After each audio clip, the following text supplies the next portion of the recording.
Oh, we're not afraid. We'll show up. We'll show up every week. If you didn't think we would, here we are, alongside the founder and administrator of Warchant.com. He is Gene Williams. My name is Tom Lang. I'm the director of original content, and there's a lot of content to generate coming out of this football game. None of it good. Most of it odious. That was a good word used in the broadcast. Gene Williams. We're going to get to the callers in a little bit here on the Warchant.com postgame show, which is brought to you by Team Paper. More on our sponsor in just a moment as well. But the floor is yours, Gene. It was ugly, but I will say no more. I will allow you to fill in the blanks, and there were a lot of them. Yeah, I'm waiting for these fans. I'm sure they'll have nothing to say about this, but it's our worst fears realized. I mean, you were at the end of the day, you're like, we are all hoping that was kind of an aberration against Jacksonville State. It was a short week after the emotional Notre Dame game and just everything. Just whatever you do not get blown out by Wake Forest. And of course, they get blown out by Wake Forest, and all the warts that we'd seen the last couple of years, they all resurfaced again. Yep. No matter what it is. I mean, Tom, you and I talked beforehand. This is the worst situational team I've ever seen. Mm-hmm. Every time there's a third down on defense or a third down on offense, you know Florida State is going to fail. It's going to be whether it's a play call, whether it's a penalty, an untimely penalty, a missed assignment, something every time goes wrong with this team, and I just don't get it.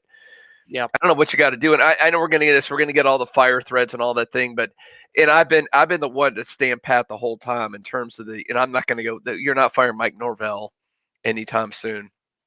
But I will say, I hate to say it because I like Adam Fuller, and when you talk to him, he's a smart guy. He knows what's going on defensively. He gets it. He's a sharp guy, but it's not translating. You can't give up what you did to this team, a Wake Forest. Let's face it, they're a mediocre to average team at best. And to them to roll all over you defensively and to have the breakdowns you had on that side of the ball, at some point, you can't just keep doing that. You got to make a change. This is the first time they're 0-3 since 1976 to start a season. Every bad record we've seen continues to fall, and you can't just continue. Something is not right. And I really thought this would start to correct itself eventually, but it's not. You've got to make some changes. It's hard for Mike Norvell. I know he has faith in him. But look, I think Mike Norvell's got some history of success offensively. Kenny Dillingham has some success in history. What resume does Adam Fuller? He hasn't accomplished really anything. I get it. So I think you can't continue this. And I think you need to make whether it's Randy Shannon or you bring someone else in, whatever, I think you need to make a change. Okay, well, that's important, Gene. So what you're saying right now on the Warchant.com postgame show is you've seen enough when it comes to the defensive coordinator. Yeah. Okay. There's plenty of problems on offense. I mean, I'm not giving those guys a pass at all. Yep. But, I mean, let's face it. You've had how many injuries to the offensive line? I know it sounds like excuses, but there's some things on that side of the ball. You recruited horribly at wide receiver. You don't have a power 5 wide receiver on this team right now. Maybe some of the freshmen can emerge, and they can be, but they're not good there. You've had massive injuries on the offensive line. Your 2 best offensive linemen were not in this game. Mm-hmm. But the play calling is horrific. It has been, but I think it can get better there. So I'm not willing to throw those guys out because they've accomplished a few things before. But I'm throwing the gauntlet down right now. You have to make a change. You can't do this against Wake Forest and let them run all over you, convert third downs left and right, and run the ball up and down the field on you. No, it has to stop. Hector, there will be hard questions asked. I'm sure that there will be in the coaches' meetings as well, because accountability will be had. The funny thing is, Gene, and we'll rifle through some of the people who supported us early on. Thank you for coming out the gates, everybody. Thank you for this. We absolutely appreciate it. And make sure I'm not come on, some guy. I appreciate the tip so much. I am not defending. It was horrible. It's embarrassing what he did. You cannot fire a coach at this point. I'm not defending him. This is on him 100%, but I think that's why I'm saying he needs to start making some major changes. Okay, cut the beard. Maybe I need to do that. Well, they've been calling for. That's what I'm saying, Norvell. Make a hard decision. Change your core defensive coordinator. At least that's a beginning. Start there because something has to change. Yeah, they're calling for Ira to shave his head to complete the bald triumvirate for Seminole headlines. They're calling for Gene Williams to try anything, man. Maybe I need to shave the beard. We certainly appreciate all the support early on. Eric, you've been great to us, obviously. Yes. A pillar. Eric is a pillar. A pillar for the JCS, a pillar for everything here at Warchant. We appreciate you. The funny thing is, Gene, to get to the blood and guts of it, I walk away in this game more mad at the offense than I do the defense. The defense was on the field forever and a day in the first half. I don't know what the plan was on offense. Can we just break down blow by blow this week? First, when they released the depth chart, the or is gone between the two quarterbacks. It is not a two-quarterback system anymore, according to the stats. From the observable portions of practice that we can cover, it looked like on Tuesday and Wednesday, again, from the observable portions of practice, that Mackenzie Milton was getting more time with the ones. All right. And yet he gets one series, and because Jashawn Corbin fumbles the ball, we're gonna switch and put Jordan Travis in there and then leave him in there. This is like I'm asking a basic question for the second week in a row. What was the game plan? Because there are two explanations. One, you didn't have one, or two, you panicked after the fumble or after the second series and you said, the hell with it. Let's see who's got the hot hand. That's not who's got the hot hand is not a game plan. You don't think, Tom, that was a plan coming in? Again, I think that's one of the questions in the postgame. They were going to switch. They were going to continue to rotate quarterbacks. Yeah. That could have been it. That could have been after the first series. We're bringing in Jordan Travis. Again, but it goes back to, again, your fundamental thing. You're being cute in this whole thing. To have Mackenzie take the first reps, to be named the starter, he gets one pass attempt, and then you're going to flip the script and have another guy come in with a team that obviously is struggling on offense and has no identity. So let's throw more variables into the mix and see if something happens. Here's the deal, man. You know, I did the piece breaking down Wake Forest and their two games this season against Old Dominion and Norfolk State. And didn't Wake Forest look like they hadn't played anybody with a pulse? They were not the usual smooth executing. They don't beat themselves Wake Forest today. They were bad. Like, if you look at these past two losses, the amount of things Florida State had to do to lose these games in the way that they lost them, Jacksonville State in the final play, and then they really weren't that competitive for the bulk of the second half of this game where they had a chance early. You have to do so much wrong. You have to do so much wrong. You have to yourselves get in your own way and also be inept in so many different ways, Gene, in order for this game to look like it does on the scoreboard. This is not a vintage Dave Clawson Wake Forest team that's going to win 8 or 9 games. No. This team's not good at all. And Florida State's game plan should have been, and I'm going to do it. Typically, this is not the thing that a media member should do, is say, well, the game plan should have been. No, here it is. Plain and simple. You could run right at Wake Forest. They were begging you to run right at them, and they're giving it up to Old Dominion. Runs right at them. 6-man boxes, Gene. They were still daring us to do so when the game was within touch. And what do? Like, first of all, Jordan Travis doesn't look healthy to me. If you recall last year, that breakaway speed he had, that 5th gear. Yeah, where is that? What's his top gear this year, Gene? Third gear? Because I don't see 2.5. Yeah, it's not there. It's not there at all. Okay, so if his legs aren't 100%, then why is he in the football game so consistently? Yeah. If they were, and if he had that breakaway ability, then 100% I understand why you run him out so often. But this was an easy game plan. You run right between the damn tackles. And I think they panicked again. And for the first time last week, I saw panic out of this coaching staff, and I thought, oh, what are we dealing with? We have it again, back-to-back weeks. It's not just the players, man. The coaches look like they panicked today on the offensive side. That's where, we disagree a little bit on what the first order would be, or the order of who we would blame or point to first. I'm pointing towards the offense, Gene. Yeah. Well, my point on that is I think you have to make, at this point, you have to make a change. Yeah. You gave up 27 points in the first half to Wake Forest. And yet I know it. I know the offense was just giving the ball back with turnovers and 3-and-outs and everything else. But, man, at some point you got to make a change. I saw so many breakdowns, and like they coasted in the second half. Oh, my goodness. Thank you. From Russia with rubles. Wow, thank you, Russia. That's 100 rubles, I think, Gene, not dollars. But his play calls are horrible. We 100%. We thank you very much for your tip, and we 100% agree that play calling on both sides of the ball was horrific. Man, I really hope, like I said, you said it's a panic thing. I really hope that look, I don't agree that's a plan at all. When you're having a hard time getting an offensive identity, I think it's ridiculous to go back and forth on quarterback, especially one might be a little banged up.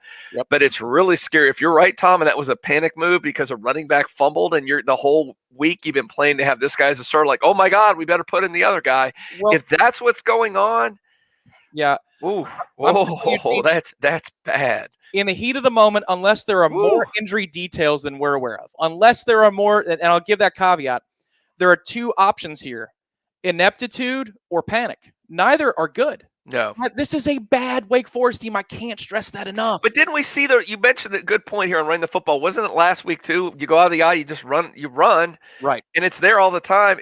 And they did it again. I every time it seemed like they just ran out of the eye. It was fairly successful against this team. And they got away from that. And again, when you have a team that has wide receivers they're not very good, we can all agree they're not very good wide receiver talent. And what are we doing there? So what was the rushing yards? So it was not great, but what was it per yards? Well, we were at 3.2 G. Now here's the thing: a lot of those are Jordan Travis happy feet, negative plays. A lot of those, and sack yardage also goes with that. And Wake racked up 3 sacks for 12 yards. But by the time that we came out and committed to it in the second half, right? Trayshawn Ward helps us get right down the field. Then you abandoned it on 2nd and short. I mean, it's just, and then the runs on 3rd and short, Gene, are so predictable with the snap count and then also the calls themselves that I am really left flabbergasted at the lack of detail. Like, this thing has spiraled completely out of control. Up until last week against Jacksonville State, I thought of this organization, especially on offense, as buttoned up, but I think they're shook. I think they're shook to the core, both from the coaches all the way down to whatever rotation players you need to bring out there. They don't have the confidence to make plays. And look on the other sideline, Gene. Look at Wake Forest. Look at all the dime throws that Hartman makes, like into the tight windows in the second half when they're extending drives, making 3rd down plays. Do you know why that happens? Nobody's afraid to not make a play against Florida State. There's no fear of Florida State anymore. There is none. You see quarterbacks and players playing over their heads because they know that this program is worse than their program. I mean, that's where we are right now. Nobody's afraid to play Florida State, and that's why you see these teams making those extra plays. It's unbelievable, but I guess we should get used to it. And that's where looks like Katie here is asking, where can we go from here? Yeah. I mean, what can be done to fix it, Gene? That's a great question, Katie, because I don't know. After that last, I really thought they'd come out and show something in this game, win or lose, but they showed nothing. They showed ineptitude with the coaching staff. The players were not engaged. Well, you have 6 turnovers, untimely penalties again, situationally horrible. Yep. Again, and making the call. What was the run with Mackenzie Milton? There you go. Right, you had that thing that Mackenzie Milton designed run on 4th and 2. Yep. I mean the 4th down. I don't know how many have they converted a 4th down this season, Tom? I don't know, Gene. And their best play call last week on 4th and 3 instead of kicking the ball was a fade.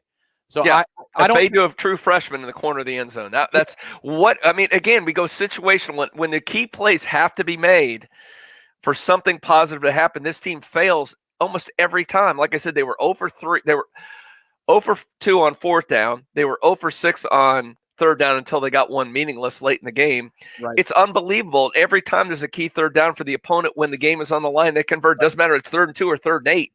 Right. They're converting every time. I've never seen a team that just lays down every time the game is on the line. And it has to go back to the coaching. And I don't know what can be done. Like I said, I think you need to make a change. Look, the fault is equal on both sides of the ball. It was horrific. But the only thing that seems to be the low-hanging fruit where you can make a change right now is defensive coordinator. I think, and it's nothing against Adam Fuller, but you gave up 27 points at half. I don't care the circumstances. You gave up 27 points and a half to Wake. The game was effectively over because you couldn't stop them when you needed to. Yeah.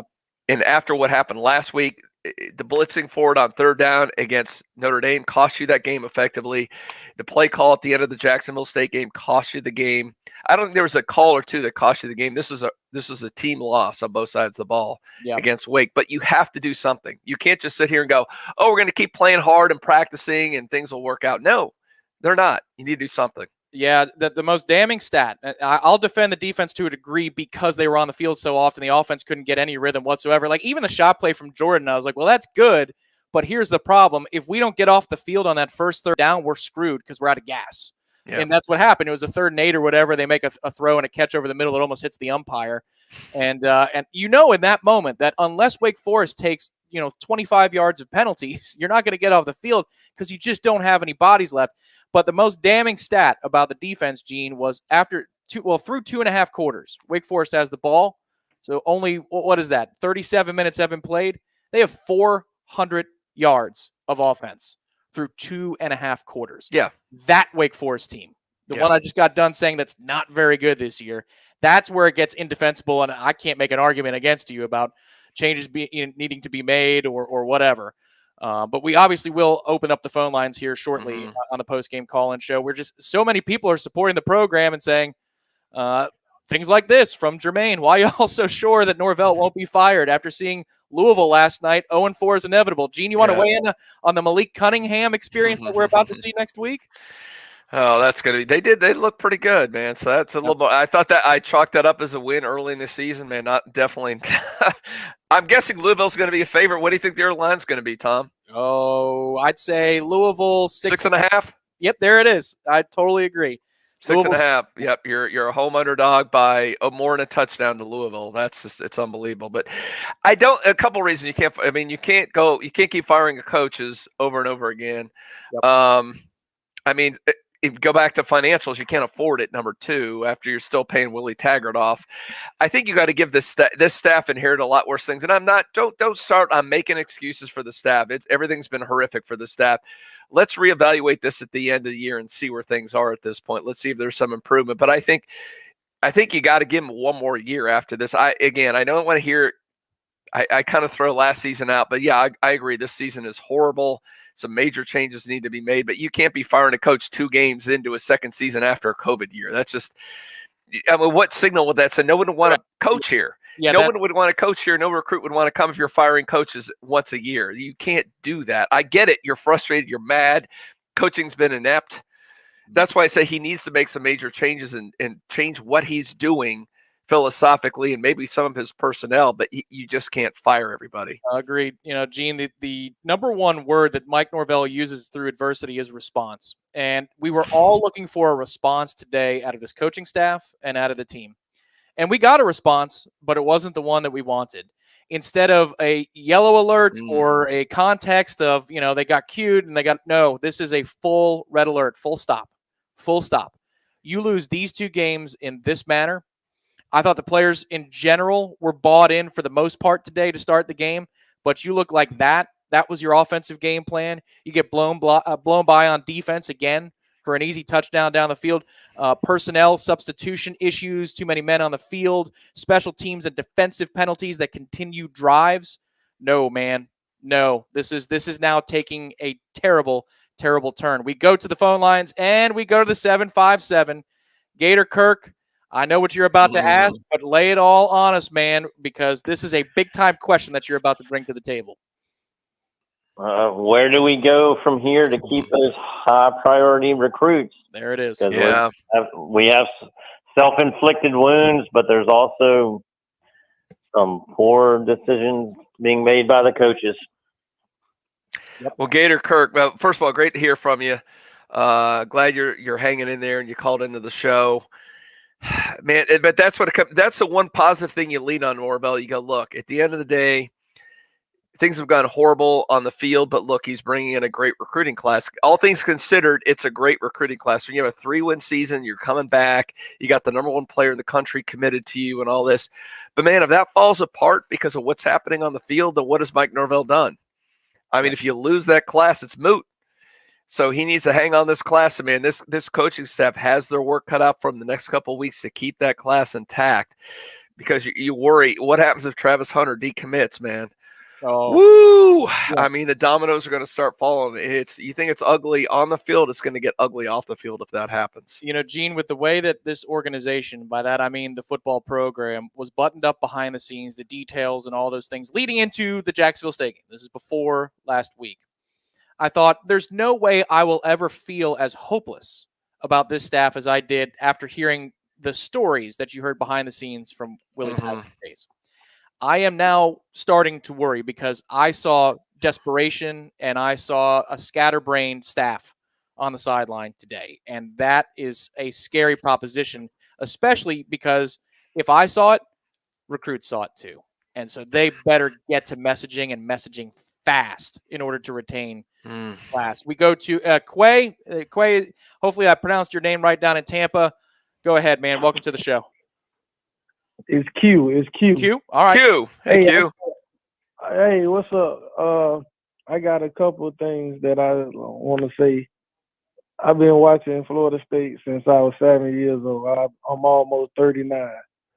The last few years, this team been undisciplined like they have talent. I think their problem is more coaching. And, I think Norvell doing a good job off the field as far as the recruiting and all of that. But on the field, like, if you look at the last 2 years, they games, right? Mm-hmm. The second half looked just like the first, except they score more points. But the second half, they don't do nothing on offense. It's like they take it backwards. They go backwards. And Adam Fuller would have been fired. He wouldn't have been allowed back in the locker room after the Jacksonville State game.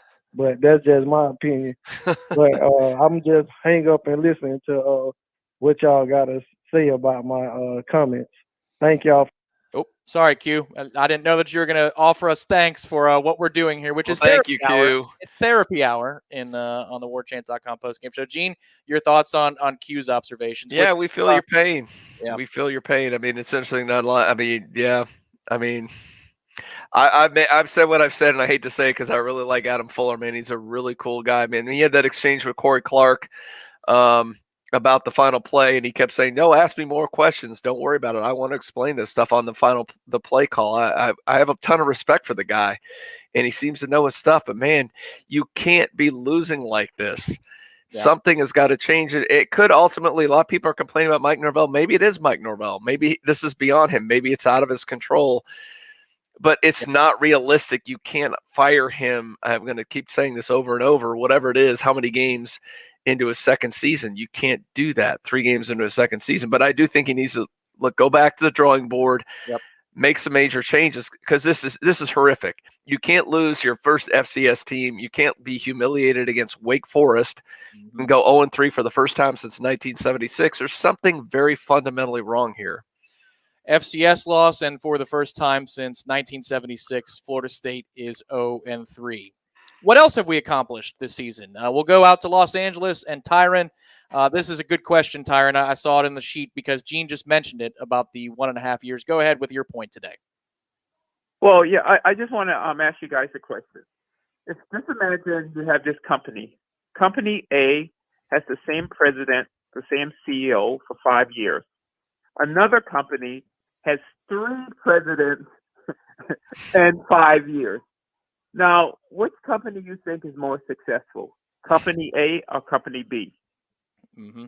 The stability. We get it. We get the stability. Yeah, that was Bobby Bowden and his staff for years. That's why they were so good for so many years. They had stability. Well, so Gene, and this is why I disagree with you. I know what you said about Willie Taggart, but I disagree. You don't fire a coach. Consider what he inherits from Jimbo Fisher. Bad offensive line play, average quarterback play, and he got this from Jimbo Fisher. Mm-hmm. Now you're going to give the guy 1.5 years to improve the offensive line. Most football experts said in order to have a productive football team, you have to have above average offensive line play. But you cannot improve the offensive line in just 1 year or even 2 years. FSU needs to take a bump and let Willie Taggart build the roster. Give him 3 years, but you can't fire a guy. This is all coming from the administration to not being patient, take your lumps, and let this roster build. And now you have another coach dealing with the same situation that Willie Taggart is dealing with. And I just want to make one more point. And you talk about the COVID year. Mississippi State and Ole Miss fired their coach before COVID. And guess what? Their team actually improved after COVID. What's the guy? Lane Kiffin improved Ole Miss. And Mike Leach improved Mississippi State. However, the coach at FSU went 3-6 during COVID. And now he has a record of 3-9. Stability. That's all I was going to say. This is basically a 4-8 team. What do you guys? Well, I think they take 4-8 right now. Yeah. I mean, after what I saw today, I think 1-11 is a very realistic possibility. But Tyron, I get it. You make some good points, and I understand the whole stability thing. But I will go down talking about look, and I think you talked about the offensive line and all the problems. So I think Mike Norvell inherited the same issues, if not worse. I think what he inherited was even worse than what Willie Taggart inherited in terms of talent and a lot of issues and a lot of other things. Look, at the end of the day, what happened with Willie Taggart in the firing to me was not so much even about the win-loss record. It was about all the other stuff around the program. Everybody who was around the program knew things were out of control. There was no organization. Recruits were standing around. The recruits would come to visit. Nobody would be there to greet them. They go on a road. Nobody is set up to go. There's nobody to pick them up to go to games. There's mess ups at the hotel. There was zero organization. I mean, there were so many problems going around the scenes, and anybody within the athletic program saw all these other problems going on. At least with Mike Norvell, I'll say this: at least things seem somewhat organized within the program. At least you give them that look. On the field, it is a train wreck right now. I will give you that 100%. But there was a lot more than Willie Taggart being let go than just, okay, they lost to Miami. They had a losing record. And there was a lot more than that. I get you.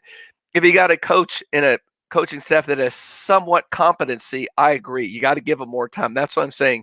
Give Mike Norvell at least 3 years at this thing. But I'm going to go down saying I think it was the right move to get rid of Willie Taggart. Everything was falling apart. There was nobody anywhere near the program that thought that thing was going to get better with him running the show. Yeah, this didn't literally happen. It's ridiculous enough that it could have. But to continue the analogy, Tyron, about the president of or CEO of a company, what Willie did, the kind of stuff he did would be akin to a CEO hosting top-level clients for a weekend, and then when they got home, sending him an invoice for the time that they spent, for the flight, for the food and bev, and just saying, you pay for it. Like things like that, did you say, what? This isn't how an organization runs.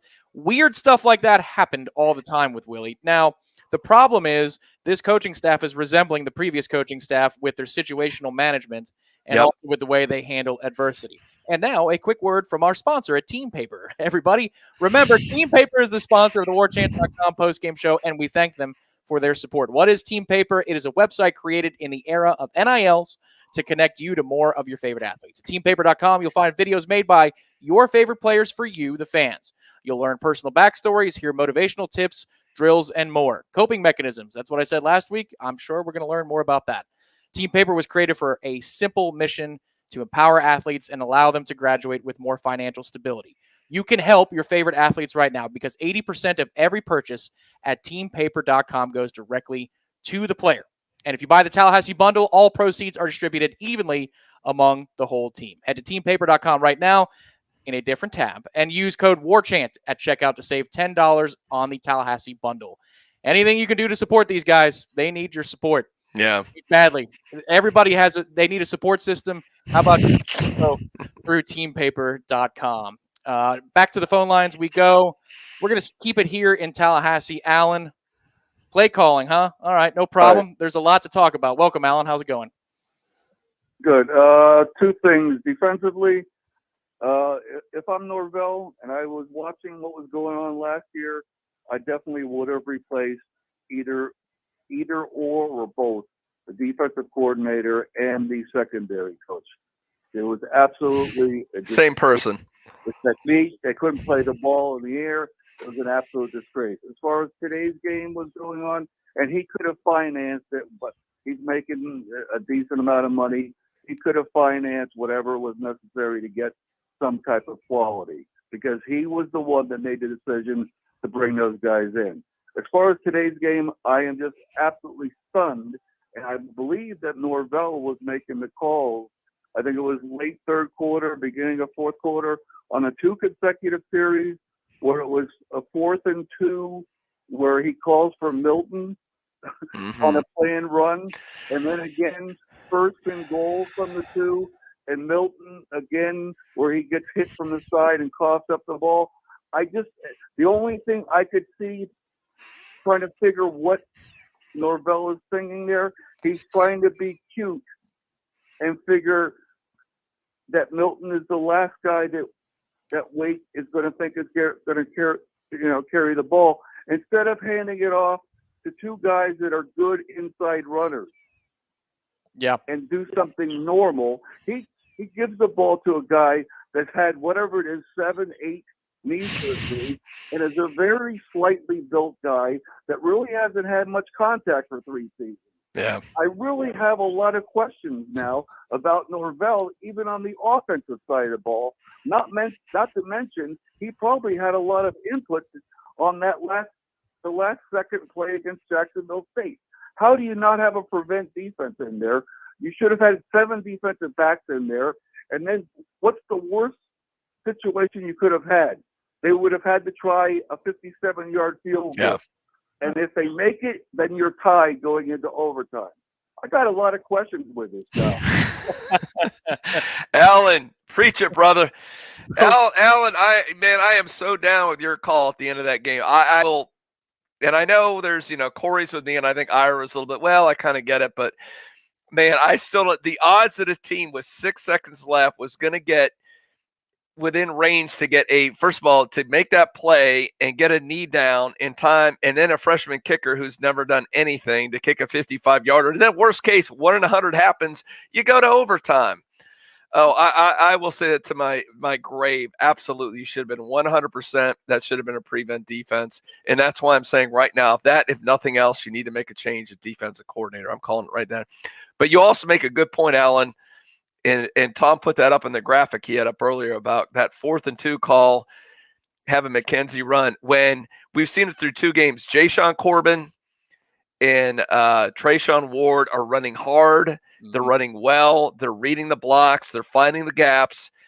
They're doing. But why are you not relying on those guys in these key situations? And you said it. You say they're being cute. That's exactly it. You get the impression every time there's a key situation, Tom. We've talked about situational awareness. Yep. And what happens in those times? Let's get cute. Yep. Why are you getting cute when you're the superior team and you've got some guys who can run the football? Run the ball at them. Do what you can do well. Yeah, that should have been the game plan the whole time. That's why I'm scratching my head. So why would McKenzie Milton start the game if you're going to play Jordan Travis in that many drives in a row? And I put it, Gene, I'm sure you saw it in our Warchant thread. We've got the staff members. I said, at some point, we're getting to territory where we're going to have to ask Mike Norvell, was McKenzie Milton available in the first half? Was there some? Because it makes no damn sense. None of it makes any sense. Yeah. And we thank Andy for his support of the program tonight. I think he did that twice. Thank you, Andy. Man, you're the man. 2 of those from Andy. And then also the comments are flying in so fast that I can't post this because we lost you in the scroll. But Michael Ellis, Michael says, win, lose, or draw, through it all, I'm Nole blood raw. Understood. I feel pretty raw right now, emotionally speaking, and maybe otherwise as well, Michael. This has been a rough one. But one thing I want to clean up on Alan's call, Gene, real quick, is I totally agree with you, first of all, on the 4th and 2 call to McKenzie Milton. Every point you made is correct. On the goal line play, that's McKenzie working on his own because he thinks he's going to catch the defensive line napping. And if you saw, he gets underneath the center real fast because they're still getting set. I think that's a design run to the tailback. I don't think that's anything other than McKenzie Milton just trying to get an easy score. And like everything else that's happened in Florida State for the last 5 years, it backfired woefully. Woefully. And we also want to thank Vishal. Wow, Vishal. My goodness. You folks, if we're giving you therapy, you're giving us therapy right now. Man. We appreciate that so very much. We go now to New York, and we want to talk to Josh. We talked to Josh last week. Josh, welcome back, man, and give us your thoughts. Well, let me start by saying Alan was right about firing the secondary coach and defensive coordinator. Adam Fuller needs to be fired twice. Fire them both. They're the same person, but fire them both. Yeah. So my whole thing last week, I gave the defense a little bit of a excuse. This week, I can't do it. It looks like we were not even prepared. Yeah, I mean, to give up 27 points, we know they do that long mesh point thing. It didn't make sense how we played it. And then Wake Forest has a different strategy on 3rd and medium against us. And we don't have a strategy. We just keep 2 to 3 linebackers on the field, our worst position, by the way. And then we just hope that they won't convert and hope our front four can get to them. But anyway, I'm sorry. But I turned to Alabama versus Florida for the first time in my life. I turned from a Florida State game in the middle of the 3rd quarter. And it looked like a different sport. Like we just not playing the same sport. Like they actually on 3rd down and 1, they run the ball up between the tackles. We don't. So I know we went on and on about how cute we look. We have 2 linebackers on the field all the time on third down. We don't switch up the defense. The QB carousel is like another thing. I'm sorry I'm venting, but that's just how I feel. The carousel is disgusting.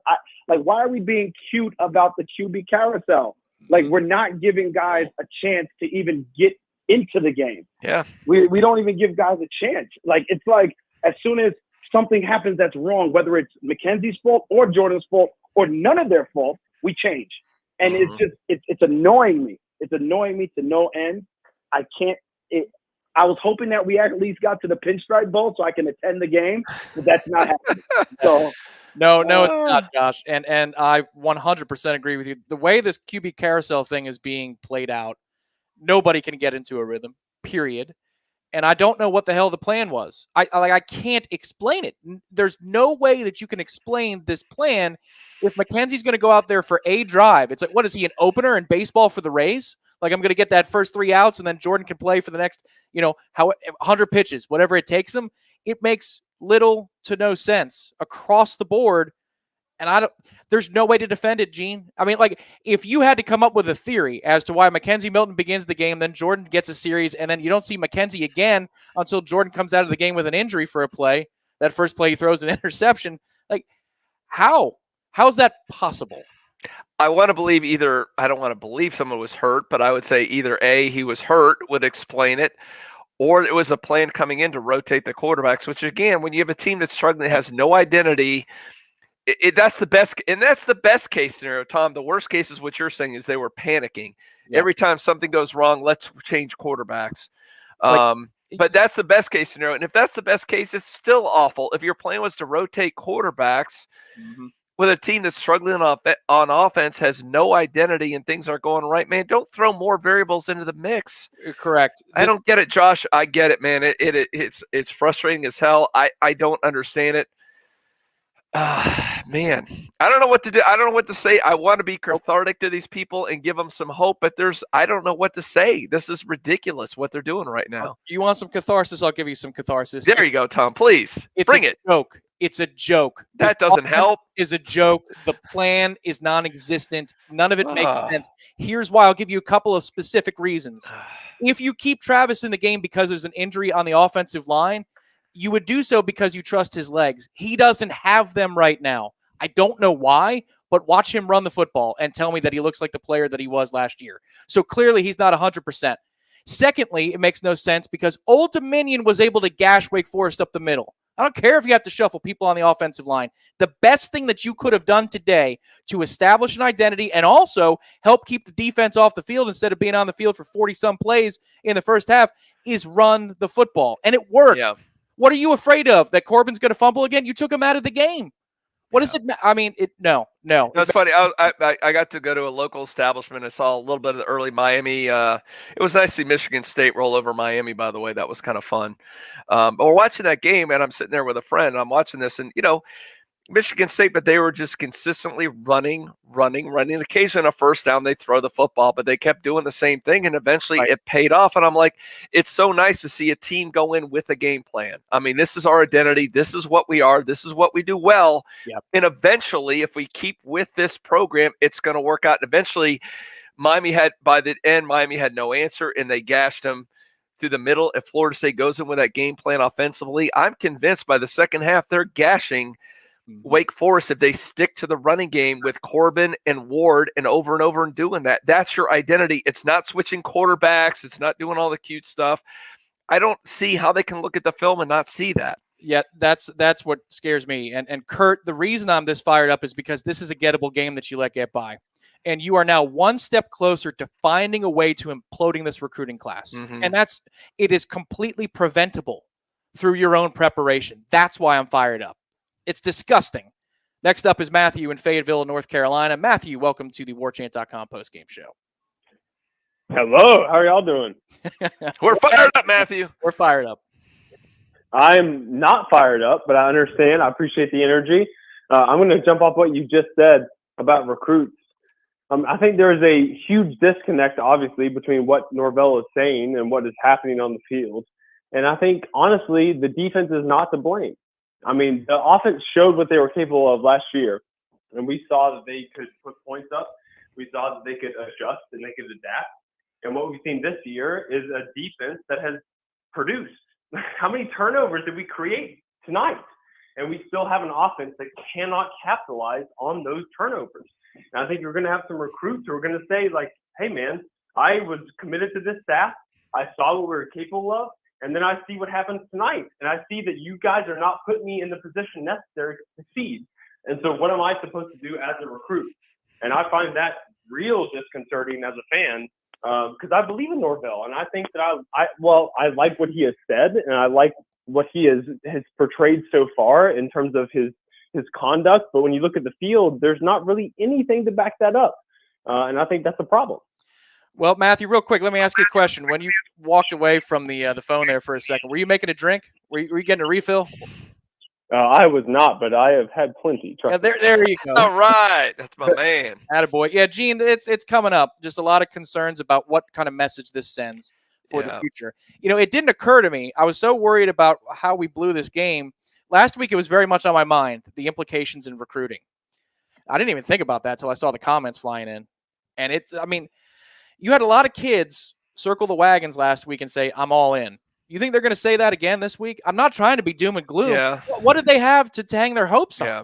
Why I talked to Michael Langston, our recruiting analyst at Warchant.com on Friday, and I said, get ready, man. It's amazing this week. There's been very little chatter for recruiting. And I said, if they lose this game and it doesn't look good, man, you're going to be busy because you just fear it. You're like sitting on the edge of a cliff and you're teetering. You're just ready for that. Once you fall over, man, it's going to happen. And this staff better be good. Like you said, they better be on the phone. They better be texting, do what they can to keep this team intact. Yes. Because that is the hope. The future is that's what's so awful about this. Look, you've seen the good transfers. We've seen the organization pick up. We've seen the buy-in. You know, we've seen the recruiting class. Obviously, they're top 5, at least for now. It may change in a couple days. But you've seen the positive signs for the future. And just for it to, in the last 2 weeks, for it to potentially be all pissed away based on how poorly you played and how poorly they've been coached for 2 weeks, it's I don't know what to say. But it's stunning. It's stunning, Gene, you know, because it's stunning. It's awful. It's depressing that you could build up that much. And we don't, at the end of the day, all the build up beforehand, all the positive stuff off the field is meaningless if you go out and you get embarrassed on the field every Saturday. Well, what's incredible, Gene, is that they did the hard part, I thought, which is you recruit with no reputation whatsoever. You don't have a ton of guys who have connections to the Florida area, and yet here you are on the precipice of having a consensus top 10 class, maybe better, depending upon what happens in the regular season. You find a way to create goodwill in the fan base. The Monday and Tuesday after Notre Dame was the happiest this fan base had been after the spring game that Willie coached. I mean, really, that's the level people were believing and buying in. And the stunning heel turn, this is like something out of professional wrestling. You're like, what? None of this makes any sense. And here we are, in the span of 7 days, and it's a total mess. We go down to the 727, Clearwater, a man after my own hometown. What's up, Austin? Go ahead.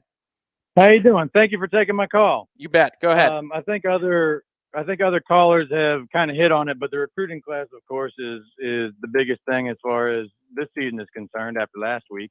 But after losing last week, we've had second weeks like that against FCS or lesser teams where we don't lose, but we just don't really perform, and you expect them to at least bounce back and look better in the glaring areas of weakness. But this week, no.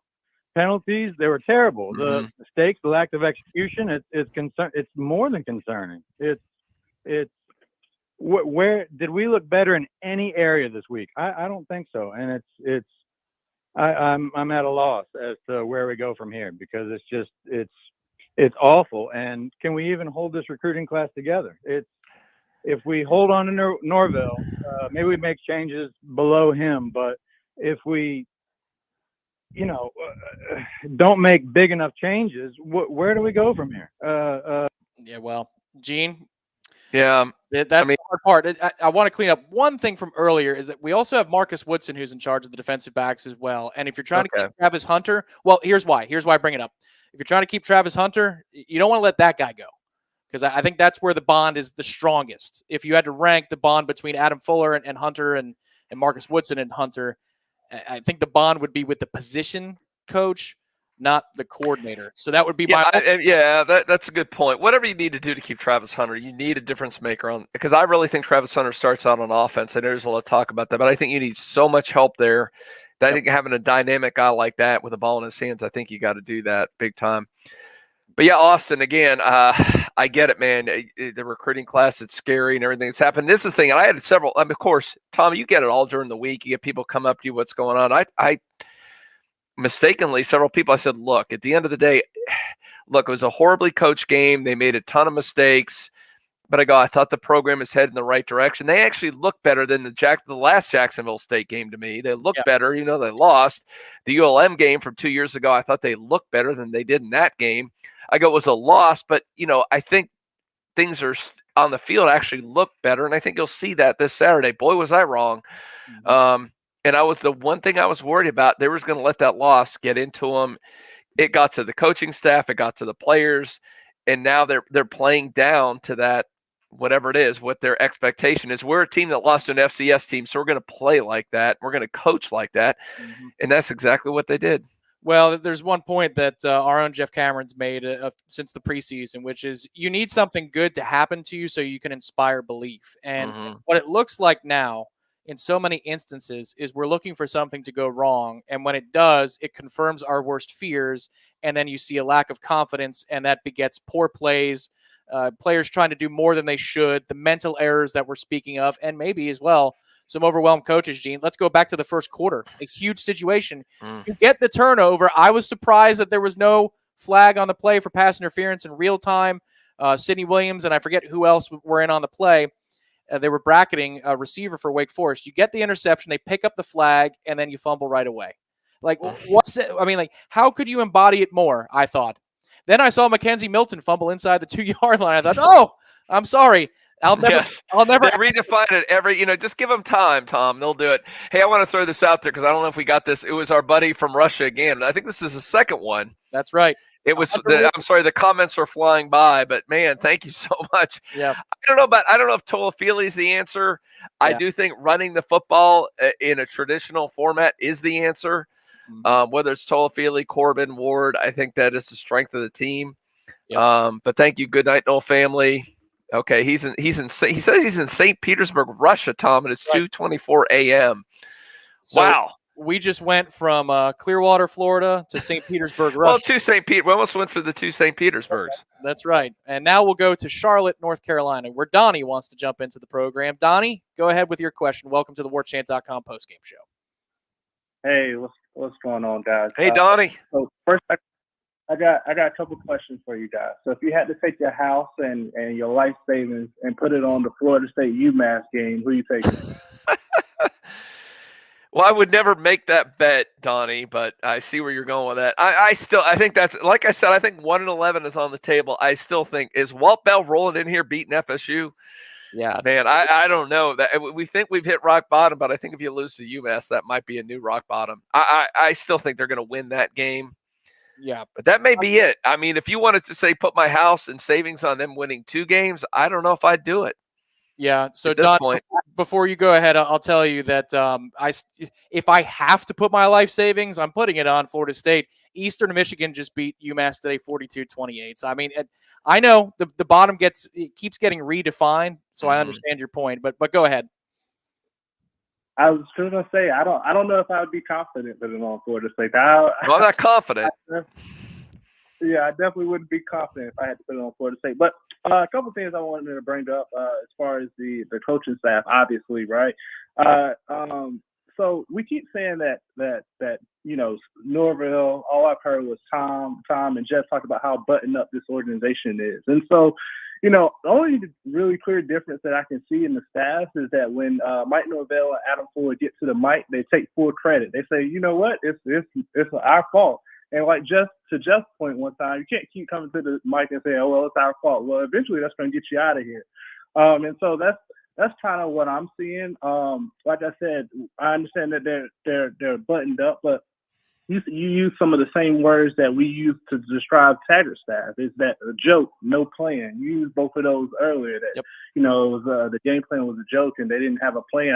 And it just takes me back to Willie when Willie Taggart said we had a plan for quarterback, right? And nobody really believed that. And to the point, you know, Willie built up a lot of goodwill with the fans as well, and you know, the boosters and everything of that nature, and lost it as well. And the last point I'll make is we say that this is a button-up organization and Taggart had a whole bunch of chaos behind the scenes. Well, what does that say about Norvell if he's buttoned up and his product still looks the same? So does that really mean he's a better coach? But that's just kind of my thoughts. Thanks, guys. Donnie, that is a great point. At the end of the day, it doesn't matter if they got clowns dancing in the football office. It doesn't matter what's going on. At the end of the day, if you look horrific on Saturdays, you keep losing games. It doesn't matter what you do. It doesn't matter if everybody likes you and you got a good game plan and you got everybody lined up correctly. If you look like an idiot on Saturdays, which Florida State did this, you're right. That ultimately defines, what is it? It was the Parcells quote. Mm-hmm. You are your record. And Florida State's 0-3. It's the worst team since 1976. That's the team you are right now. Yep. So yeah, I mean, that's a good point. But yeah, Gene, what I'd say about that is you know, behind the scenes when it comes to time management, the contacting of recruits, messaging, consistency of all that kind of stuff, they are more buttoned up. But the final point Donnie made is legitimate. Now, this is a novel development. Looking this unprepared, this is novel. I could tell you, because we laid our own eyes on practice, you could see that they're practicing better. They're more efficient. They're getting better, and there's improvements. But now their confidence has completely eroded because the coaching staff failed them last week. So, Donnie, it's a novel development, and I take your point. If you're more buttoned up and you're still doing this, what does it say about all those things when it comes to game planning and install? These are fair questions, and these are the right questions to be asking, Donnie. So we appreciate those, and thank you for obviously calling in to the Warchant.com postgame show. We now go to Roanoke, Virginia, One Chop City. All right, One Chop City, what you got? What's up, Doc? How y'all doing? What's up, Chop? How you been, buddy? Man, I'm good, man. I see you still doing your thing. Oh, yeah. Hey, my point is this. I watch Memphis offense. There's no way in the world Norvell is calling his offense. I watched Dillingham at Auburn, and I told one of my boys, I'm like, yo, if we get this dude as offensive coordinator, it's going to be terrible because all he does is run his quarterback. No route combinations. Like, nothing is set up for our receivers to do anything. No screens, nothing. Like, it is horrible. Like, what in the world is going on? And as somebody stated, if you're going to roll with Milton, roll with Milton. If you're not, then roll with Travis. And for running back, for me, Trayshawn Ward, the best running back on the team right now. Period. Like, that's the man who needs to get the touches. He's doing a great job when he gets the touches, but he keeps his feet moving. That's why he always gets positive yards. Now, on the DB side, I think the DB coach is doing a good job. They're in phase. You got to locate the ball. Now, he can't go out there and locate it for him. Just like with Brownlee. Why would you stop when the man make a move? You going to pause like he getting ready to throw it. Let him throw it. Get deep. He did it again today. He keeps letting people get behind him. That is to me, you have to have effort. Like, you're not going to beat me. We don't have that dog mentality anymore. And I think Norvell is the right coach. Like, I don't like the quarters coverage. It's too hard. You have to be real smart because it's man, it's zone. If you got to pick up certain people, and I don't think our DBs are equipped to handle that right now. So I think we need to go to a basic cover two. I want to go back to the 4-3. I'm tired of this 2 linebacker look.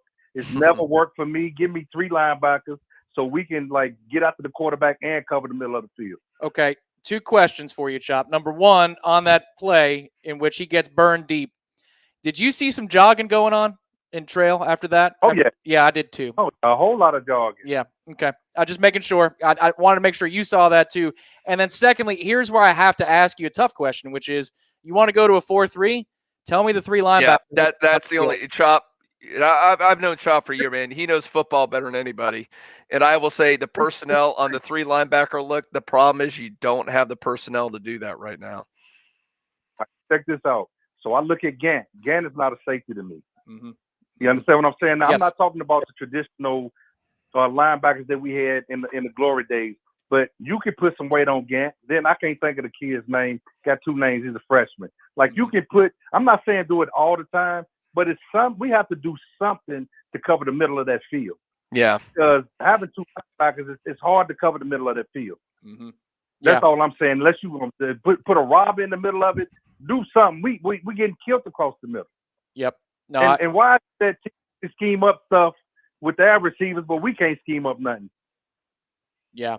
No, these are all good points. And yeah. There's the answer, Gene. So it's an alert answer. Like you said, Chop clearly knows what he's talking about. He's going to convert safeties to full-time linebackers. That's his answer. It's not to run out linebackers that you see on the 2 deep. It would be to convert the bodies. Maybe you were talking about Jadarius Green McKnight. Yeah, I think he was talking about him, or I mean, there's people talking about Travis Jade. I mean, these are longer-term solutions. I don't think in the short term for this season, maybe going into next season, maybe that's something you do. And I get his point because you look at that every time there's a 3rd and 6, Tom. Are you seeing that middle of the field, the soft underbelly in the middle of the field? Boom, boom, boom. It's an 8-yard pass every time. It's wide open. Yeah, and it drives you nuts. And it's interesting his point about Dillingham versus Mike Norvell because man, I don't know. I thought Dillingham seems to know his stuff, but man, there's some kind of disconnect. I mean, we all agree the quarterback shuffling is ridiculous and needs to stop. But man, there's something going on with the play calling too on offense. It's mind-boggling. Yeah, it is. And this is where I'd also agree to a degree that these guys are in phase a lot. Even a lot on these little comeback routes or the inside breaking routes and the outside breaking routes in 3rd downs. They were in position. They just couldn't finish the damn play. And that goes back to nobody's afraid anymore. Like teams used to be forever and a day afraid to make the play to beat Florida State. You could see the fear and the second guessing. Nobody's afraid of playing us anymore, Gene. I mean, even think about the basketball program in the Junkyard Dog days. People didn't want to drive the paint to the basket against Florida State because they knew they were going to pay a price. It was not a fun thing to do. It's easy to play Florida State right now. And when you feel that way, you're confident enough to make plays that maybe you're not going to make against the Clemson. Just because you know that from what you see on film, they're gettable. And that's the kind of contagious mentality that our opponents have. That's unfortunate because what we saw, for example, in the Notre Dame game, you hit Notre Dame's all-world tight end a few times, and guess what? He drops the football. That we don't see a whole lot of that. That's like the exception and not the rule here in Tallahassee these days. We're going back to North Carolina. We were in Charlotte a moment ago. We'll keep it in ACC country. Mike and Raleigh. Mike, go ahead. Hey, how you doing, guys? Hey, Mike. I've been watching Florida State since I was. Man, I grew up in Quincy, Florida. Okay. I've been watching Florida State since Bo Jackson's fifth arm, Deion Sanders. I've never seen us look this bad. Ever in my life, I'm pissed.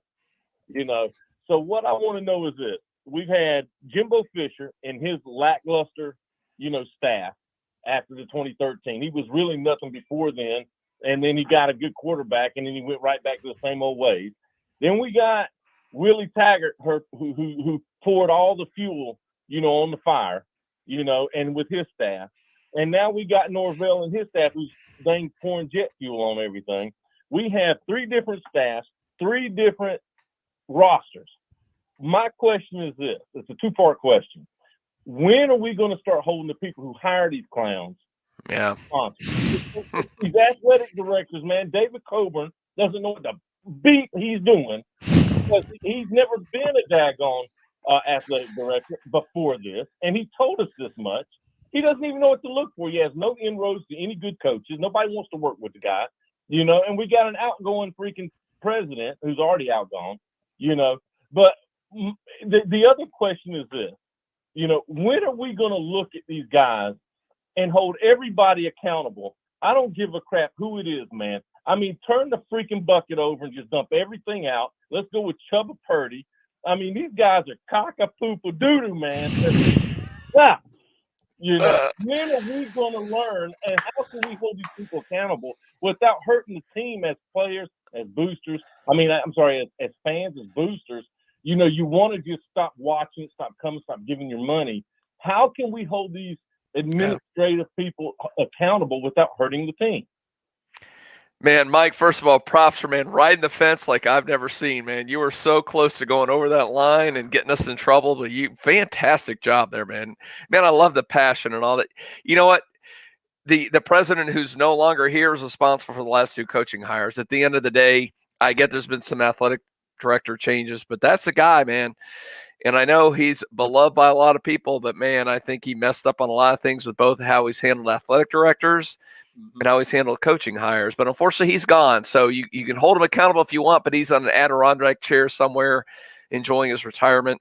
Yeah. Not much we can do about that. But yeah, it is unfortunately starting to look more and more like there's some issues with this coaching staff. And again, Florida State's in a position I don't think you can make any changes right now, Tom. So, Gene, let me ask you this question before we get to Mike Norvell. Finally, he was available to the media, so we do have that presser. If we want to hear those words, we can. Sure. But if you're talking about the structure of the athletic department, for a long, long time, you know this better than just about anybody, certainly on the beat, but certainly, outside of it as well. You didn't have the votes. You couldn't earmark dollars the way you wanted to if you were an athletic director because you had to go to the boosters first. Now, a lot of times they'd rubber stamp it, but not all the time. Yeah. Now that there is something in place where you've got a 5-person committee and essentially the university has 3 votes to do what it wants to do with the budget, how much more attractive is the position of athletic director at FSU than it was, say, 2 years ago? Well, yeah, these are some big questions. I mean, first of all, they botched the last look. I don't want to. Coburn was brought in as an interim, and he's hung out there for a while, but he was a financial guy to correct some of the stuff. And I think what he's done is some of it was been needed to redline a lot of stuff and to get the budget intact, and that's fine. But I mean, when you go back to the last 2 between Wilcox and Spetman, I mean, it was just horrific hires of guys who did not know athletics, did not know how to run a program. Mm-hmm. And then when you go back to also the presidents have been involved in their micromanagement of athletics, whether you go back to, Barron sitting there and, trashing the Big 12 when all that stuff was going on. It's just one thing after another. And a lot of this problem ultimately does go back to, I think, the administration, but you can almost go back 10 years, 5-10 years of stuff, decisions that were made back then that's affecting Florida State now. You can't hold those people accountable. They're not here. Right. But I think you do need. It's a good point. You need to bring in. Look, I like Coburn. I think he's done a good job in terms of some of the financial aspects. But I do at some point you need to bring in a bigger picture guy who knows athletics, who can go out and attract the big time coaches and bring that stuff in. You need to give that person more autonomy to run the program right now because it's been micromanaged by the presidents the last few years. Yeah, it's indisputable that David Coburn was put in a nearly impossible position. Like nobody's going to say that he was put into a position and he blew it. Like he had to come in and help and put out fires. And he did, largely speaking, like you're talking about with the budget. But you need to move forward at some point. Do you want to go, Gene, to another caller or two, or would you like to hear from Mike Norvell? Let's hear what Mike – I think people want to hear what Mike Norvell has to say because I'm sure this will be good. I'm sure he's got a good explanation for what happened today. All right, so let's hear it. We'll pull that up right now. It'll be available in just a moment. Let me make sure that's unmuted, and away we go. Oh, so we got this on the field. Nice. Yeah, he's on the field. He looks thrilled. Let's hear what he has to say. It's Mike Norvell. All right, guys. I'm disappointed in the outcome of today. Just no way did we play really give ourselves a chance to play winning football. I mean, time to finish the game, you have 6 turnovers, poor on third downs. We talked about penalties and the continued emphasis of having to eliminate that. I think in the first half, they converted on 3 first downs off of penalties. We continue to see the mistakes that have cost us in prior weeks, and it was not doing a good enough job allowing that to show up on game day. And the emphasis of practice, there's hurting for these guys that are in the locker room. A lot of work that goes invested, right? I believe in these guys. I believe in what they can do. I believe in what they can accomplish just in the moment. We've got to keep that same belief and go out there and play to the level and coach the level that we're capable of. It's a disappointing outcome. I thought we had our opportunities today to be able to get it flipped, and we would have another negative that would cost us in a critical situation. You got to give credit for Wake Forest for how they played and what they did. We got to continue to focus on ourselves, and we've got to continue to get better in everything that we're doing. It's top down. And just like I told those guys, 100% of it falls on my shoulders. I mean, I've got to have these guys better prepared to play. I've got to have them better prepared for them to go out there and execute, to take the things that we are emphasizing in practice, the things that we're emphasizing every day in our program, and it's got to apply. We challenge, we push when it comes to discipline, when it comes to fundamentals. But in the moment, I'm not doing a good enough job of having that be showcased when we get our opportunities on game day. So we are a young football team, and we've got to continue to grow. We got to continue to believe. We got to continue to push.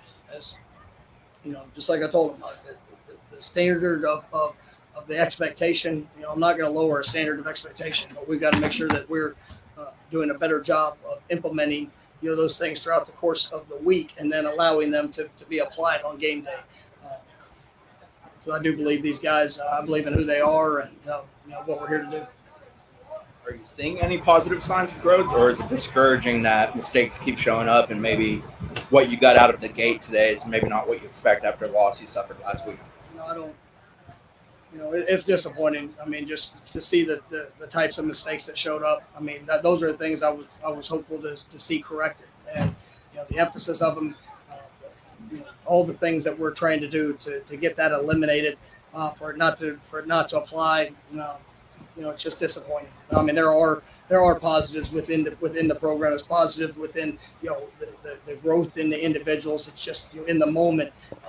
We've got to do a better job of applying that on game day. I'll go back and watch the film. I thought there were some positives that showed up in just heart resiliency in certain situations. The attitude of guys. It wasn't everybody, and we got to continue to coach and correct all. And but we're going to get it right. We're going to continue to work at it. What was the plan with the quarterbacks? Was it just to rotate them early and see what happened? Yeah, we knew. I mean, coming into it, we knew that we needed a spark with Jordan. With just the versatility of what he can bring in the run game, as well as the passing game, and obviously with McKenzie and all the things that he can do. I mean, we knew we were going to play two, and we were going to play him, pretty frequently. Jordan went out there in early in the second half, late in the first half, but early in the second half, couldn't go back in, and so. But like I said, I mean, both those guys, they both have really good skill sets. We just got to make sure that we're not trying to do too much in some situations. But we totally planned on trying to play both. Alternating them like that. I mean, is there concern coming in, or maybe concern now after about? It seemed like it never really got in rhythm early on, kind of with going back and forth between the two. Well, I mean, just part of it is we have early turnovers and the short yardage situations offensively.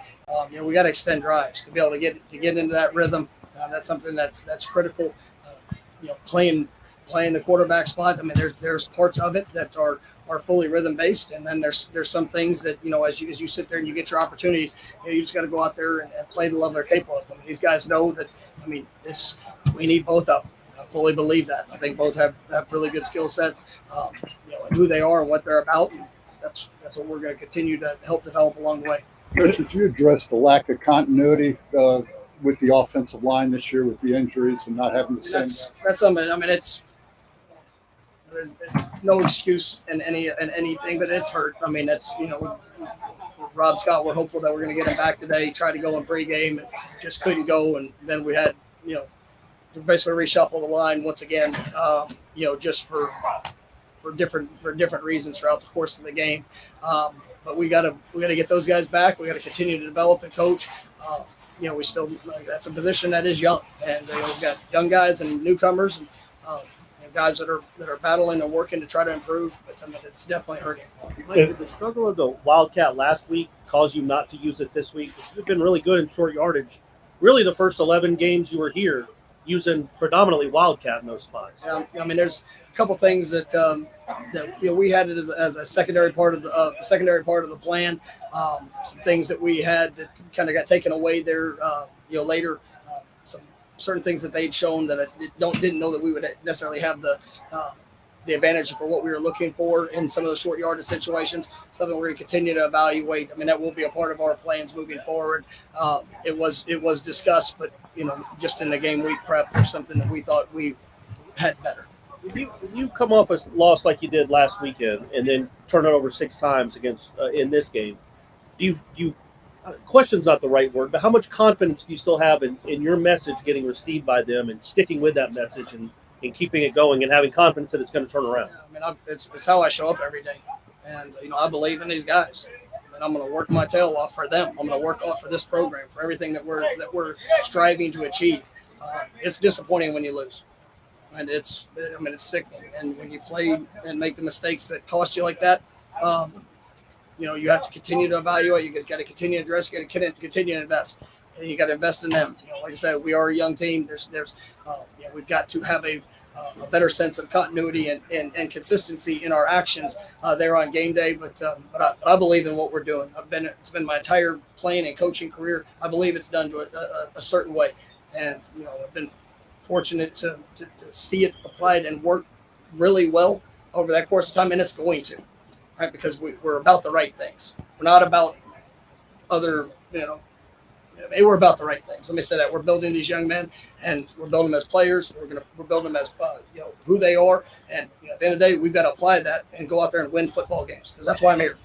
Fully aware of that. So we're gonna continue to work, and I don't doubt the belief of the players and what we're asking them to do. We're asking the right things. At halftime, you guys are giving up a lot of yards, but you were still only down 13, and we're getting the ball coming out at halftime. Did you feel like the defense had done enough to give you a chance to get back? I mean, I did. There were some big plays that happened, some one-on-one plays that, we've got to, like I said, just the things we talk about throughout the course of the week, we have to have an application. And we got to let receivers get behind us a few times.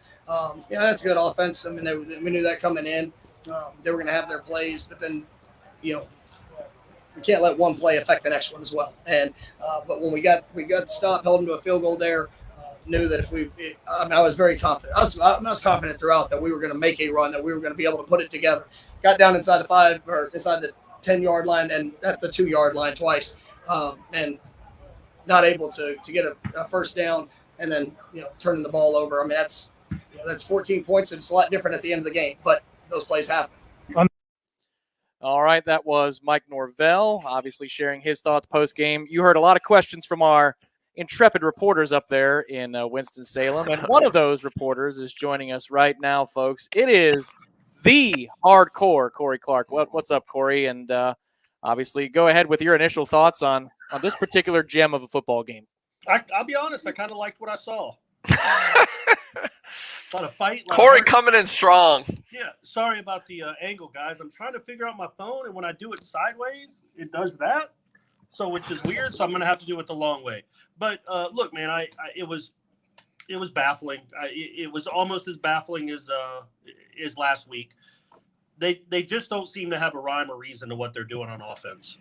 And as I write in a column that will be on Warchant very soon, I know the Wildcat got a lot of flack for what it did against Jacksonville State. The Wildcat was very good at this offense last year in short yardage. They picked up a lot of short yardage by snapping the ball to Corbin, and it did okay against Notre Dame, including the last touchdown of that game. But so then you get a little flack from the fans because of one game, and then you completely abandon it to the point that you have your miracle to be walking quarterback try a design quarterback run on 4th and 1.5 instead of giving it to Corbin. Like, you either believe in what you're doing or you don't, and you wouldn't let some noise in the system from some fans keep you from doing what you believe in. And they believe in the Wildcat. Kenny Dillingham defended it on Monday. And then today, in every short yardage system, they had, the first drive of the second half is probably the most critical drive of the game. They get a 3rd and 1, 3rd and 2. And Jordan Travis is scrambling into a 10-yard sack, and they punt. Wake Forest goes down and scores, and the game's over, essentially. That's a Wildcat play. That's always been a Wildcat play for this offense. And it just feels like, again, they didn't lose because they didn't play the Wildcat. But I think to a larger point, you wonder, okay, what do they believe in that they're willing to stick? What do they stick to their guns? Because that's a play that's a big part of their offense, and they just completely wiped it away in 1 week. So how much did they believe in it anyway?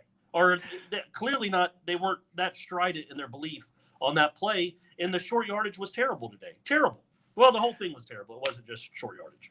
Well, Corey, first, we're very disappointed. We thought you'd be all curled up on Snuggy Hill over there. Oh, no. And, It's dark. They turned out the lights on us. Oh, okay. Yeah. All right. Well, I think the Warchant budget, we could bring some lights for you guys next time.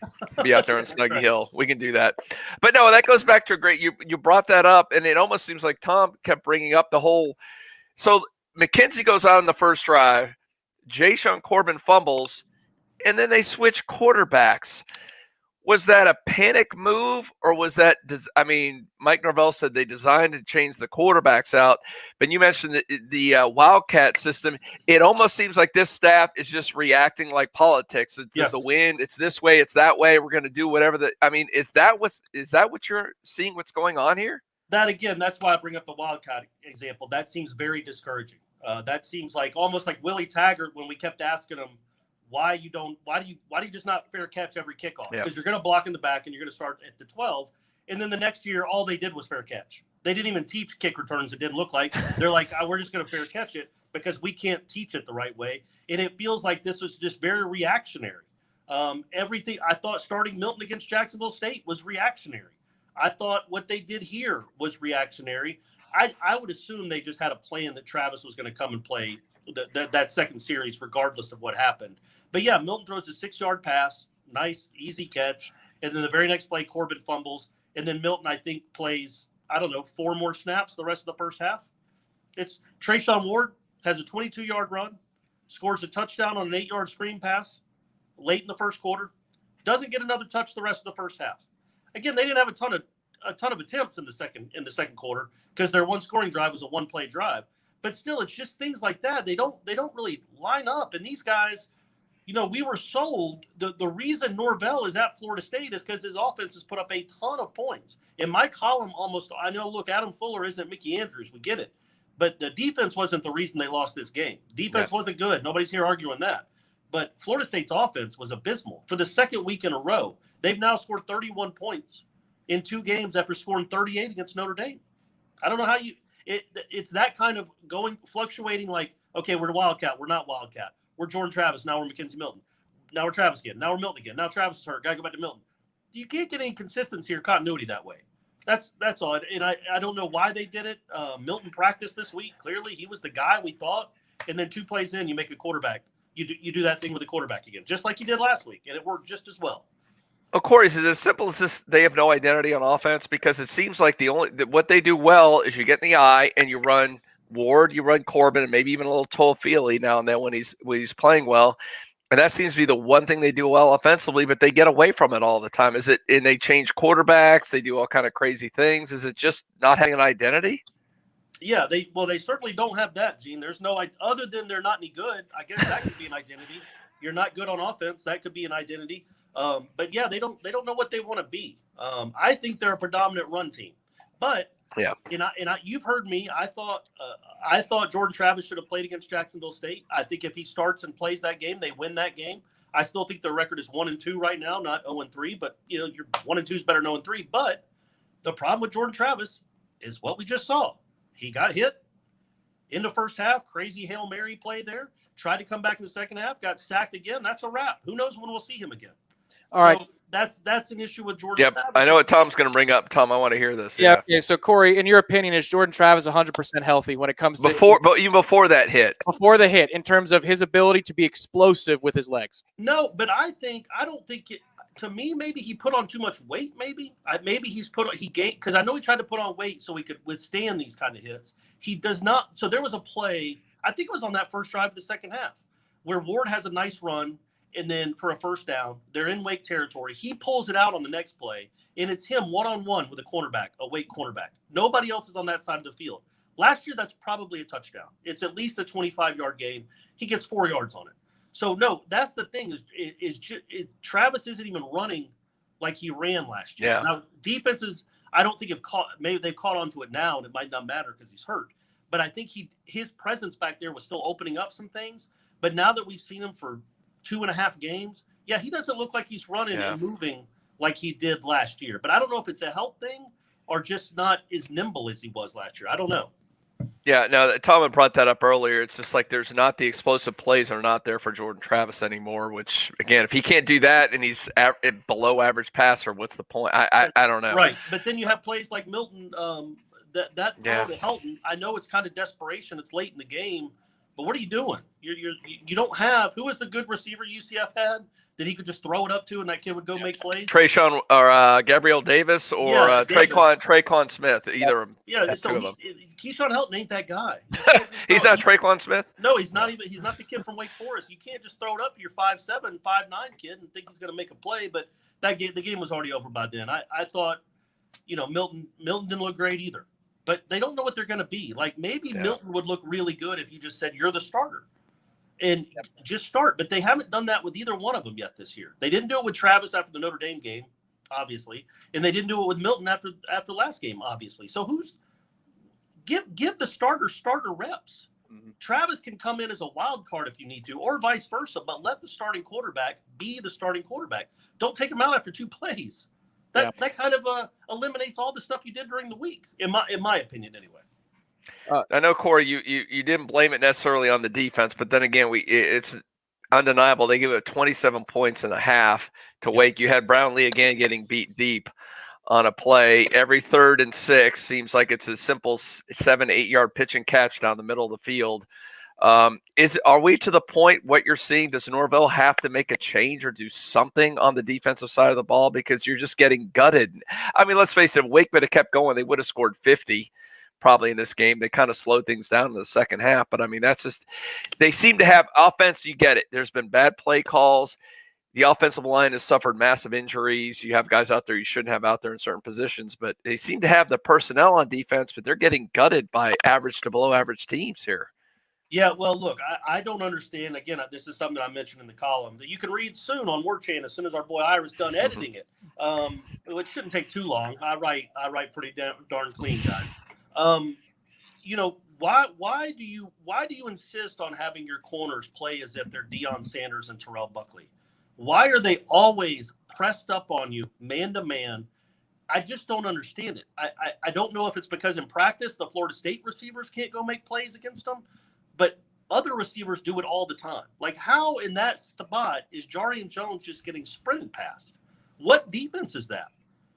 I just don't understand it. He just gets run past like he's not there. And then Jarvis Brownlee, the same thing. Like, he wasn't run past, but they just throw it up because they know their guy's going to make a play because he's playing he's playing bump and run, and there's a quick, easy release, and he gets 40, 50 yards downfield. The corners aren't good enough to play like that, and I wish they would make an adjustment for that. You don't have Deion. You don't have Patrick Patterson or Jalen Ramsey.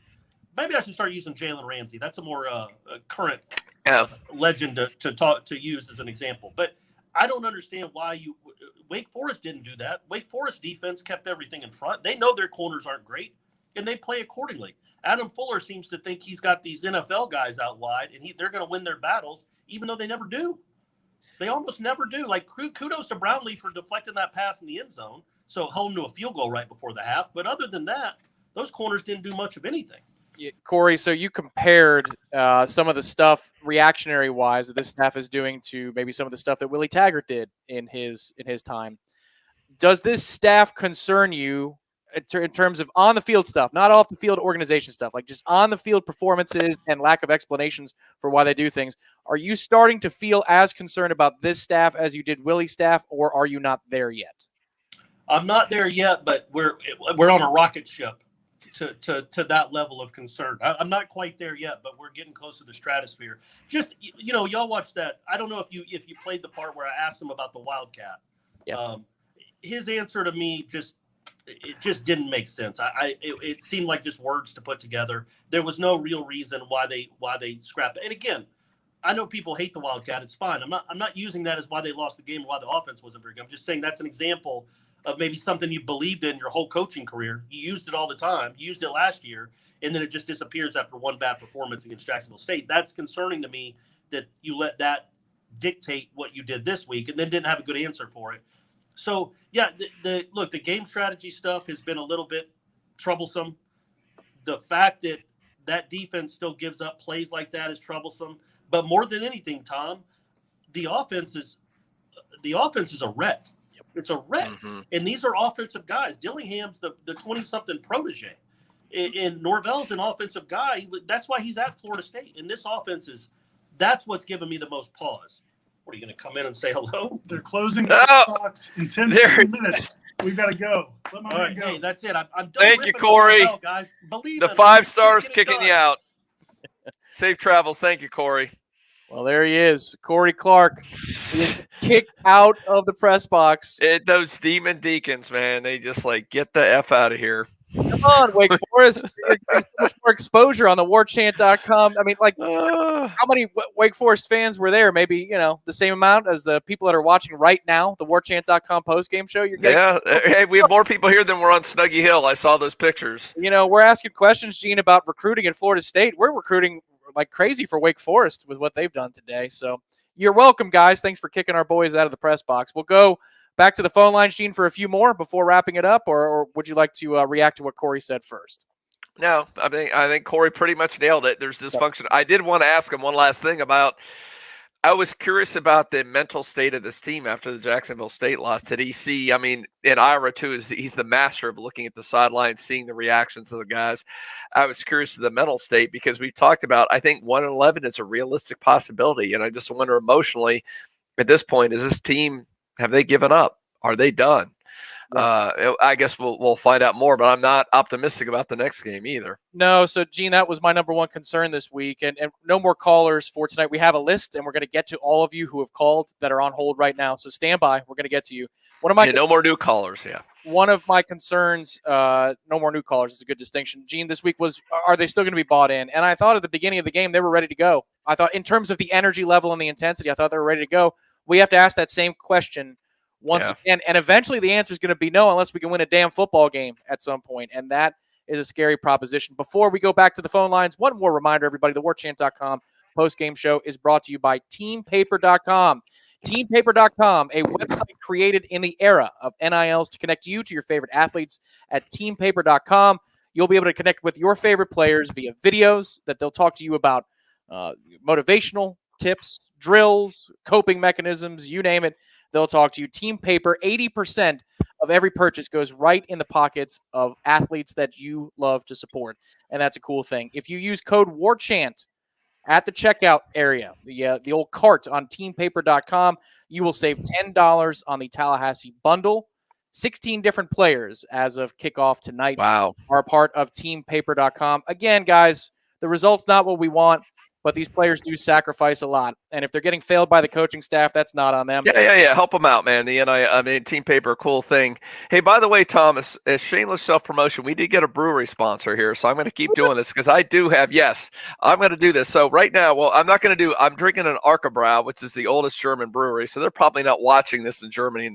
But I also was drinking some Tallahassee Brewing Company, the old Gourd's Gone Wild. Have you had that one, Tom? I have not. And that really good. It's what I don't usually like pumpkin beers, but this is a good one. Okay.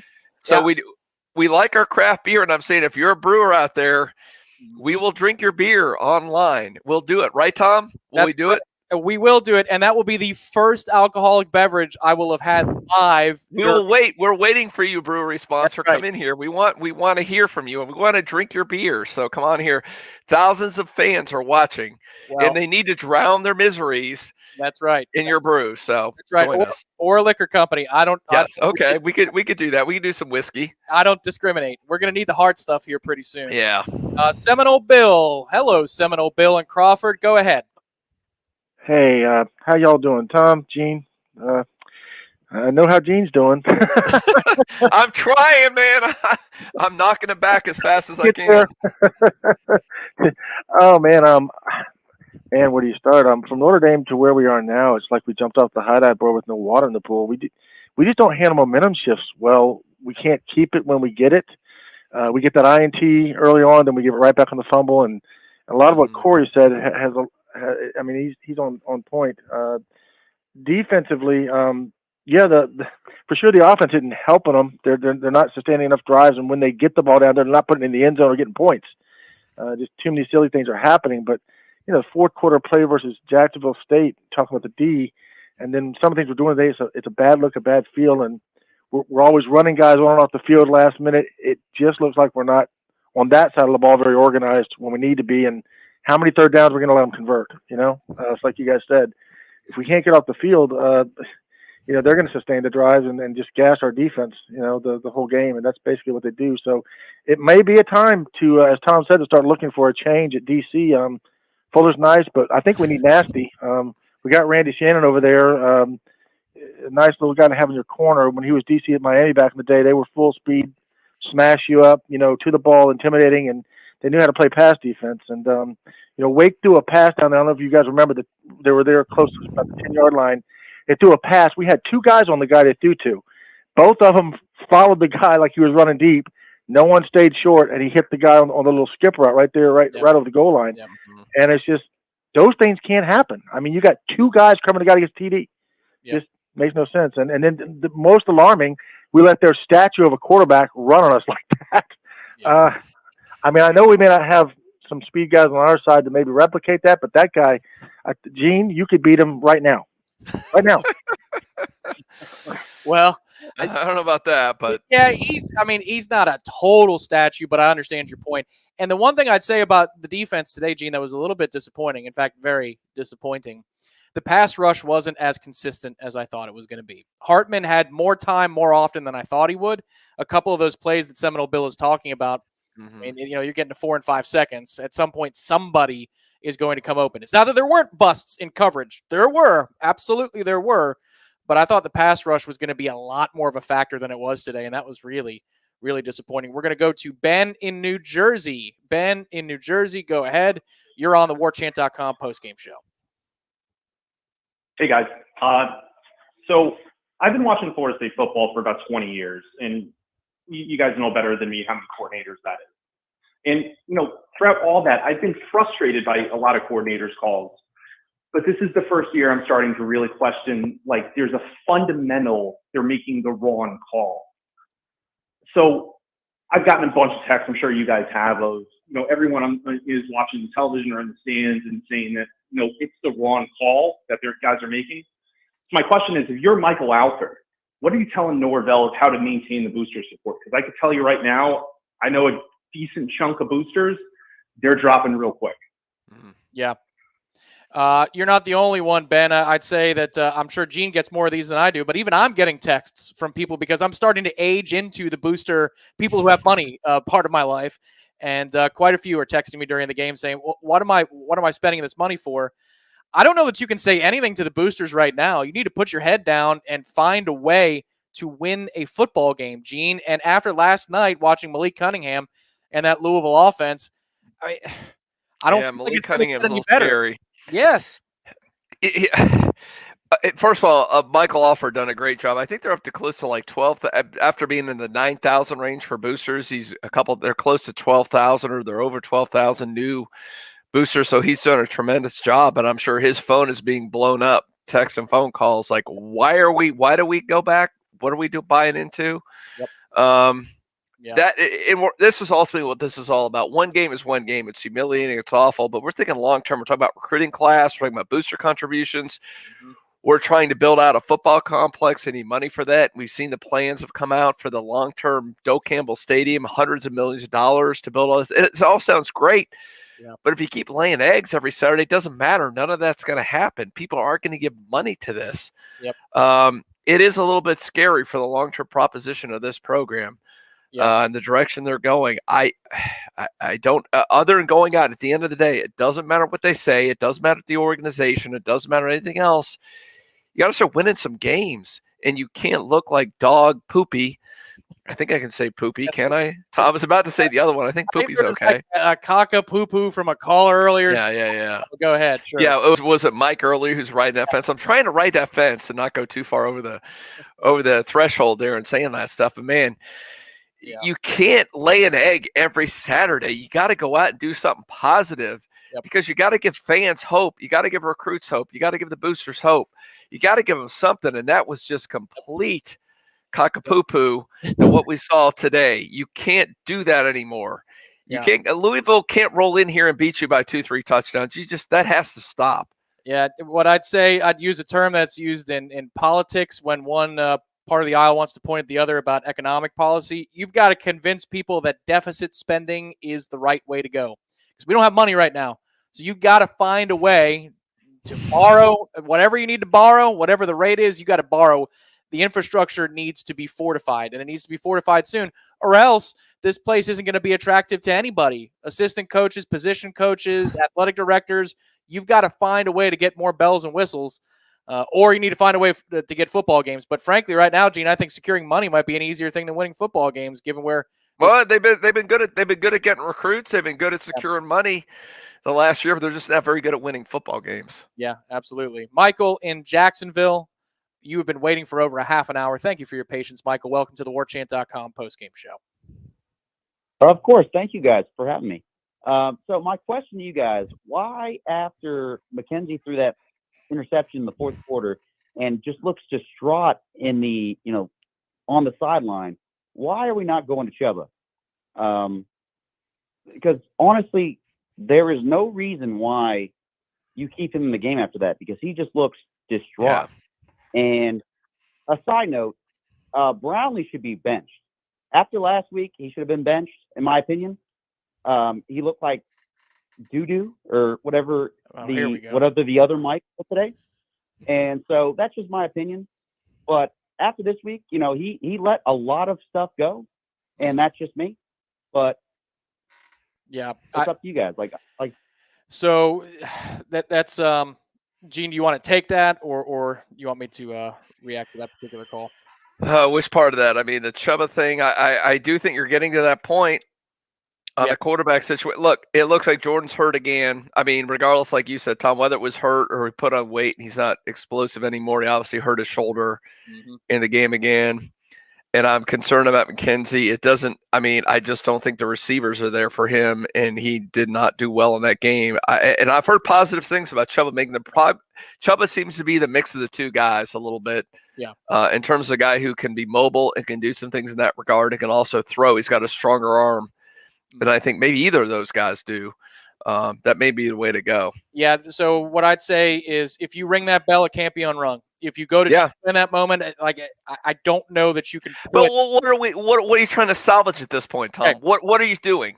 How's it going to get worse? That's correct. I agree with you there. But the you need to know, and they're not doing fundamental things. So I know this is kind of an in the weeds part and point, but you need to know how the locker room is going to react if you turn it over to Chuba. True. You've got to know how that's going to. Well, locker room said, "How did you react after the Jacksonville State game? You went out there, you embarrassed yourself on ESPN. If you're an embarrassment right now." We are indeed. If you're going to do it, then that's it. Then that's the only way it can be. And if that pisses some guys off and they leave, so be it. But I think that is the problem with that decision. Is once you better know what you're doing, and you better be committed to Chuba. If he throws 3 picks in a row, too bad. Maybe you go to Tate, but you can't go back to those other guys. Maybe give it one more game or whatever with McKenzie. Yeah. But at some point, you need to say, we need a fish or cut bait. You need to move forward. This is our future. Chuba's probably going to be your starter next year at this point. I don't see any other way around that. I mean, do you see any scenario? I've seen enough of Jordan Travis. I get it. I know he looked pretty good in the spring and he did all well and all this, but man, he's injury prone. He doesn't look as explosive. He's struggling with some things. McKenzie ain't going to be here next year. He's your future. So get him out there, get him some reps. So we now have 2 T-shirts that we need to make at warchant.com. He struggles with some things is one we need to make, and the other is I have questions from an earlier caller tonight. I agree with both those points, and Gene, you nailed it. There isn't much to say about Jordan Travis unless his legs are as explosive as they used to be. He's our penultimate caller tonight. We're going to the 813, and we're going to Eric in Tampa. Eric, go. Looks like Eric just dropped out. Kyle in Pearson, Florida. Kyle, go ahead. You are our final caller tonight. Make it count, brother. Okay, here's my big question. Is we look at what our coaches said last year about Kando coming out of fall camp, that he was unblockable. We look at this year with Briggs coming out and he breaks the rock and he does all these things. These guys obviously seem to look at talent from the high school level and assess it well, but are they assessing what our current players are capable of? I mean, we look at Blackman starting as quarterback last year, and now Mackenzie Milton, and he seriously doesn't have it the same way. So can we even believe in him? That's a fair question. The one thing I'd say on the Mackenzie Milton point, we had a couple callers in a row talking about it. Of course, he looked distraught. Has he been allowed to get into a rhythm? No. How can you expect consistent results if he's going to go out, play a couple of plays, and then not see the field again until Jordan Travis comes out with an injury? Like, you talk about one of the principles of coaching, Gene, that we are allowed to talk about as fans and media because it's so damn basic is, are you putting your players in the best position to be successful? Is Mackenzie Milton being put in the best position to be successful right now? No. No, he's not. Is Jordan Travis? No, because we're doing this mix and match thing, and then we're trying to ride a hot hand. Nobody's hands are hot. You're not allowed to get them warm. You're not even allowing them to get warm, and that's the frustrating thing, Gene. I will say Milton was out there for 90% of the game against Jacksonville State. He had a chance to get in a rhythm, and he sure didn't do it then. Yeah. I just don't think he's the answer, and I don't think it's him so much. Look, he's almost 3 years removed from the injury, which is horrific. It's an incredible story. He's able to come back and do what he's done. Right. But I think he's put in a position with a lousy offensive line with, in my opinion, maybe the worst wide receiver core in the Power 5. Yeah. He's got to throw to guys who can't get separation. I think he's put in a position where he can't succeed. And I'm fine. If you go in one more game, like I said, I do think Chubb is a future. I think at some point you gotta go that route. Yeah. Maybe go one more game against Louisville. You say, Mackenzie, you're a guy, come hell or high water, you're taking every snap in this game. Because I don't think there's a choice at this point, because I don't think Travis is going to be healthy. Right. You go out there and you do it. If you fail again, at this point, we're 0-4. We have to move on. We got to look to the future because this season is shot. So I would say that, Tom. I think that would be the game plan if I'm the coach going in.